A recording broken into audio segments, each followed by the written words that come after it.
Thousands of people in India's IT hub are reeling with electricity and drinking water shortage as large parts of Bengaluru remain inundated after heavy rainfall. A 23-year-old woman died due to electrocution while wading through flooded waters. The incessant rains have also left suburban areas waterlogged, disrupting travel within the city limits. The Bengaluru lake has been swollen and adjoining areas remain inundated as well. Road, rail and air travel have been affected. Potholes on many highways have left commuters struggling for traction. Bengaluru's infrastructure is once again being criticized by many. Boats and tractors are out there on the streets for relief and rescue operations. Many people were ferried out of waterlogged areas. Chief Minister, meanwhile, Basavaraj Bommai, has promised to release 300 crore rupees for the rescue operations. He blamed a heavy rainfall and previous governments for the current situation. The city has received rainfall to the tune of 131 millimeters in just the last 24 hours, which is above normal. Commuting within Bengaluru has been impacted due to heavy congestion and delays. The Met Department has issued a red alert for the city for the next 5 days. Here is a ground report. We are bringing you the visuals from Marthahalli, you see, which has almost many IT companies placed here. So these are the visuals that are here in the Marthahalli. You see, it's completely flooded. The road is completely flooded over here. So the ground floors are all empty. People had to vacate their houses and move to a different location. Locals are outraging, saying that they do not need compensation. What they are looking forward to is a permanent solution, because yet another year and yet another monsoon, and they will see this kind of situation. This is all about the encroachment, that why the situation like this has been created for them right now. ये situation इसलिए create हुआ है क्योंकि यहाँ पे जो 70% जो lake का एरिया है वो सब दिव्याश्री, सुबह प्लेडियन और जो लैंड माफिया उन लोगों ने एक्वायर कर लिया है. जब उधर उन्होंने बिल्डिंग बना दिया है तो पानी वापस इधर की तरफ आ रहा है. यही रीजन है. We honestly don't know what is going on and we don't know who to go to for help or what to ask for. We've been trying to do whatever we can to help ourselves. As you can see, the water on the Bengaluru road is rising. You see, there's no drinking water as well. You see, these locals here are moving with their water cans here. They had to take it from the shops from here. Most of the shops too here are closed. There's no network. I'm not able to do any online classes. Teachers keep on calling me. They're telling your attendance is going down. So there's nothing I can do. There's no internet, no current, no water to drink, no food, nothing else. पानी भरा हुआ है, कहीं जा नहीं सकते हैं. Electricity में मेजर प्रॉब्लम है. Water, drinking water measure problem है. For last 90 years, such rain has not come. All the tanks are full and they are overflowing. Some tanks have breached and there is continuous rain. Even today it is raining. Every day it is raining.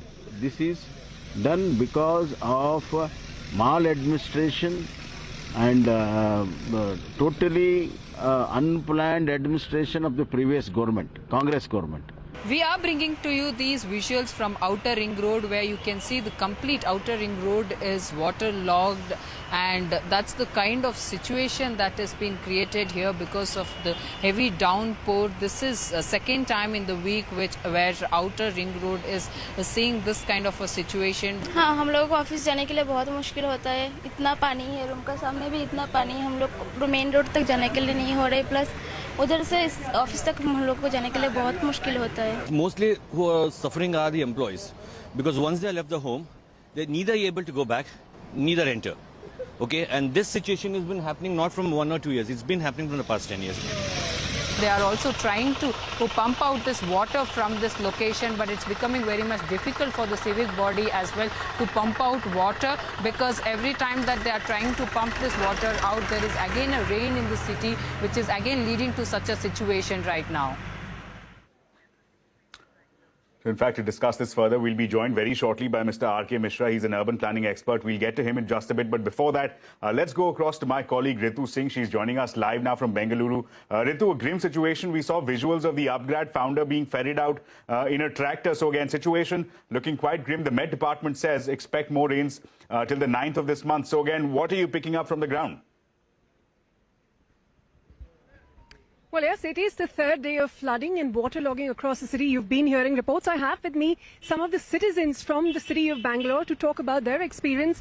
आप यहाँ बैंगलोर में कब से रह रहे हैं? ऐसी बारिश के टाइम इस तरह का फ्लड कभी पहले देखा है शहर में? नहीं, मैं ऑलरेडी यहाँ बैंगलोर में 5 साल से रह रहा हूँ, जो कि मैंने बहुत सारी सिटी घूमी है, जैसे कि मुंबई हो गया, दिल्ली हो गया। बैंगलोर में जो बारिश हुई है 2 दिन पहले, वो बहुत ही ज्यादा हो गया है। पावर, वाटर सप्लाई, किस तरह की दिक्कतें आपने देखी हैं? देखा जाए तो कुछ जो एरिया हैं, जैसे कि मेरे भाई बता सकते हैं, ऑटो वाले भाई बता सकते हैं कि मारथली से लेकर जो सरजापुरा के साइड में जाया जाता है, एक रोड है, वहाँ पर एक बहुत बड़ा तालाब है।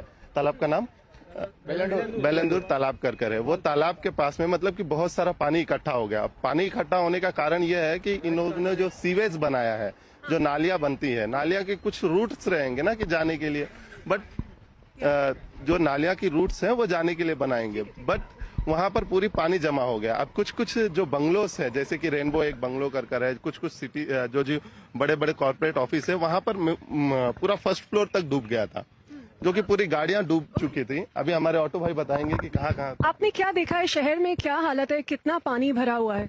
जो लेकिन 4 फुट पानी आया है, जो रास्ता पे ऊपर जो 4 फुट है, गाड़ी चलने के लिए नहीं हो रही है, गाड़ी चलाने के लिए नहीं हो रही है, जो जाने के लिए आदमी का बहुत परेशान हो गया है, जो लेकिन किधर भी जा सकता नहीं है। जो बड़ा बड़ा राजकालवे है ना, वो पेड़ वो जाने के लिए नहीं, पानी जाने के लिए जगह नहीं है। जो लेकिन इतना बड़ा बड़ा बिल्डिंग बनाया है, जो लेकिन वो पूरा पानी जाने के लिए जगह नहीं रही तो कैसा जाएगा? जो रास्ता में ही आएगा ना।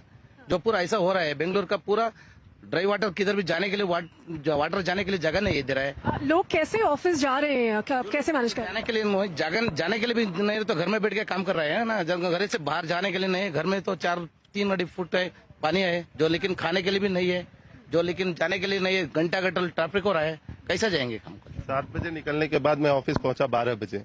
कल के तारीख में 7 बजे निकलने के बाद मैं 12 बजे पहुंचा, क्योंकि पूरी पानी डूबने की वजह से ट्रैफिक लग गया था। You've been a citizen of Bangalore. You've been here. You've been born and brought up here. I just wanted to understand: has the city ever faced a situation like this? So I've not seen this kind of a flood in Arli. What I see is they predict in Bangalore in future they're going to be a dry situation. Due to the climate change, I see that various things are happening now. All the things is a city or a state where MS Visvesvaraya has born and he's been engineered, and British have utilized his even consultancy. But why we engineers are not able to design to handle the flood or to harvest the rain? See, we can't just blame when we have a flood, we are blaming the water. When we don't have a water also, we have to be very cautious to save the water. It has impacted on particular 3 days or 4 days, a bottom of pyramid or a top of corporate, everybody has got impacted. Can we have a learning lessons? How do you going to alter this? How do you going to manage this? No doubt we have impacted. Let's not make wrong or right. Can we take a strict bureaucrat actions, irrespective of the politician who has comes or gone, whatever it is so? Can we have a self-respect as an engineer? Can we design the city to handle this kind of a flood or scarcity of the water? That is what, being an engineering background and a city who has an environment, let's be have a proud to handle any kind of situation, scarcity or a flood. And climate change has impacted every part of the world. Let's be ready to handle everything. Right. Okay, Ashmit, you heard from the citizens. It's been a bad situation the past few days. And clearly, urban planning, that is something that is front and center and focus, with all of these days of incessant rain. So we'll have to see, how the city copes with this amount of excessive rainfall. This is also predicted in the next few days. Back to you in the studio. Right, Ritu, thanks a lot for that. Our prayers go out for the citizens of Bengaluru. But in fact, to discuss this further, we're now joined by Mr. R.K. Mishra, co-founder at Yulu Bike. Mr. Mishra, you're also a policy advisor and an urban planning expert. Mr. Mishra, tell us from an urban planning perspective, a crisis-like situation in Bengaluru, what has gone wrong? What could have been done differently? I think Bangalore's boon has become its bane. Of course, when IT industry came to Bangalore, Bangalore had a fantastic environment, both in terms of the talent, skills, as well as the climate, weather. And that's why Bangalore grew much faster than it could handle. It was surprising and actually unfortunate to see our Chief Minister blaming the previous governments. His government He has been for 2 years. Then his previous chief minister of BJP was there for 4 years. It'll be very important to hear what this government did. And of course, successive governments have failed Bangalore. And this is not the situation of this year. This has been happening every year. This year is excessive because the rain is too much. Bangalore has not had, unlike, for example, Noida or any other place where you have development authority which takes the land and allows people to build. In Bangalore, government does not interfere in the development. I think it's a land mafia, the builders and the government who are in cahoot. So buildings will be built first, and then they will decide, oh, maybe we should make roads as well. And when the buildings are built, a so-called Raj Kalwe, which is, Bangalore is a city of lakes. And given that its height is 3,000 feet, from the top of Bangalore, highest point to the lowest point, there is a chain of lakes. When the one lake overflows, goes to the other lake. And the canal connecting the two lakes is called Raj Kalwe. Now, Raj Kalwe originally would have been 30 meter, 40 meter, 50 meter wide. Now it has become 5 meter because people have encroached. Small building, big buildings, slums, and everybody else. Now, successive government for the last 30 years, 20 years have ignored this. Now, what happens when rain is not there? 5 meter is enough. But then this year, because of excessive rains, water was supposed to go in 50 meters, now forced to go in 5 meters. Obviously, water will go. So it cannot go in the drain, it will go on the road. And that's what is happening. Bangalore does not have, in fact, unfortunately, IT industry almost is fed up. There is a Outer Ring Road Industry Association. I'm also part of it. And murmur is growing very strong. People are thinking that enough is enough. Maybe government is not serious because the chief ministers come, do a PR photo op and go back and make these kind of comments, which he just did. But after this, what? Does he have a plan? Does previous chief ministers have a plan? No, they did not have. We citizens, in fact, we have tried to remodel one major, it's called K100 stormwater drain. Something like that should be done for all drains where no water flooding is happening there. That is something, and of course, roads, less said the better. Bangalore is now pothole capital, is famous for potholes.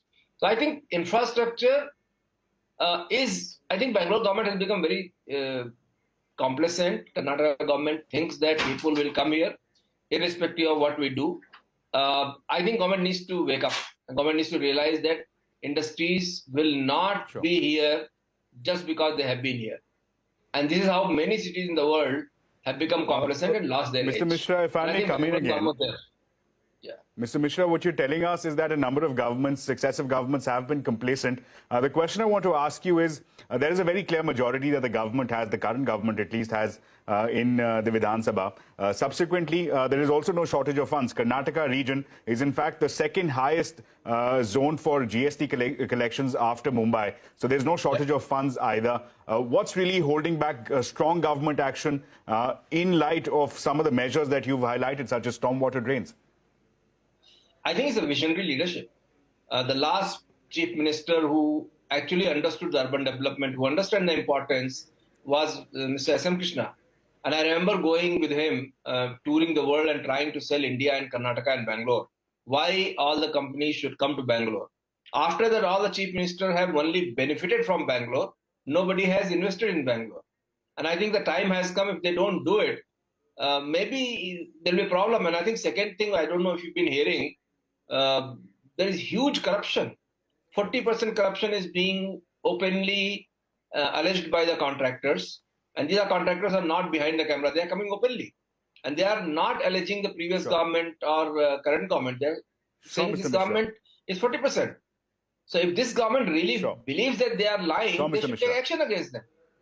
Because they're not taking the action that shows that corruption is there. Sure, Mr. Mishra. So what you're telling us is that there's a twin case of complacency and corruption is what you're telling us. My quick question to you, one last final question. That as far as the industry is concerned, you're the founder of Yulu Bikes. A quick question here. What message does this send out for the industry? Will they have a relook at Bangalore being perhaps the ideal destination for IT innovation if this were to continue in the future? So I think people come for skills. But then, if your employees can't reach the office, what will you do with that? So I think government really needs to understand, and companies on the Outer Ring Road, which are around 2,000 plus companies, they generate $22 billion in exports and revenue. They have written to the government that please wake up. If you don't do something, we cannot go and justify to our headquarters to continue investing in Bangalore. I think there will be repercussions, and government needs to be serious about it. I'm very, very worried that investment in Bangalore is not going to be automatic as government has taken it for granted. Right, Mr. Mishra, thank you so much for your insight and perspective. Expecting concern there being reflected by R.K. Mishra on the state of affairs in the city of Bengaluru. With that, let's slip into a very short break now. News and updates will continue on the other side.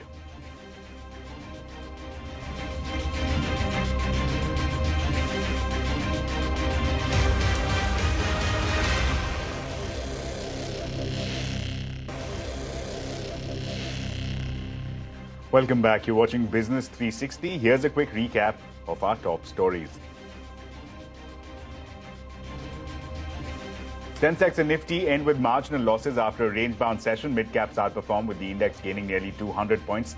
Rupee gains marginal strength against the dollar but remains close to the 80 mark. Europeans buy more in one afternoon than I do in a quarter.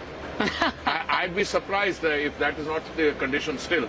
But yes, we will buy from Russia. We'll buy from wherever. Petroleum Minister Hardeep Puri says India will carefully assess whether to support a proposal by G7 nations to impose a price cap on Russian oil. Adds that he has no moral conflict with buying Russian oil despite their Ukraine invasion. Says he has a moral duty to the Indian consumer. Large parts of Bengaluru remain inundated with floodwaters as heavy downpour leaves many without electricity and drinking water. A 23-year-old woman dies of electrocution on a waterlogged road. Karnataka's chief minister blames previous governments and says the rainfall was at its highest in 90 years.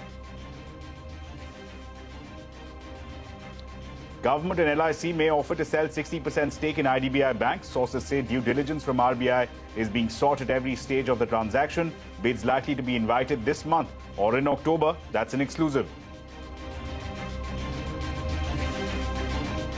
Finance Minister Nirmala Sitharaman and Steel Ministry officials review the export duties imposed on steel and iron ore. Sources say government is examining a proposal for a calibrated reduction of steel duties, but the taxes on iron ore are likely to stay. Revenue Department yet to take a final decision.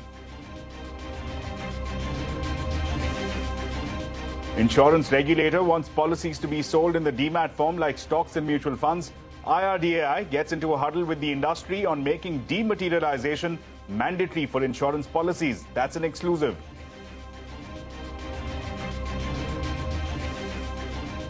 The Aviation Ministry writes to the Finance Ministry seeking a higher loan limit for airlines under the Emergency Credit Guarantee Scheme.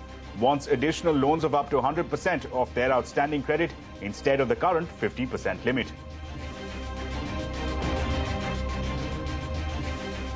Drug Controller General of India grants emergency use authorization for Bharat Biotech's nasal COVID vaccine. The vaccine can be administered on those above the age of 18.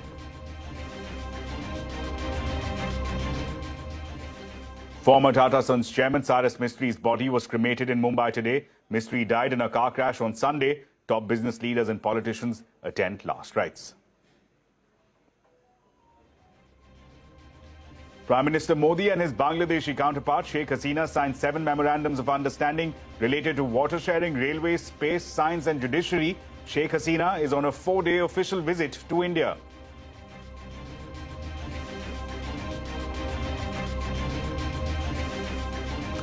And well, with that, it's a wrap on this edition of Business 360. Thanks so much for watching. Stay tuned to CNBC-TV18. The news continues on the other side.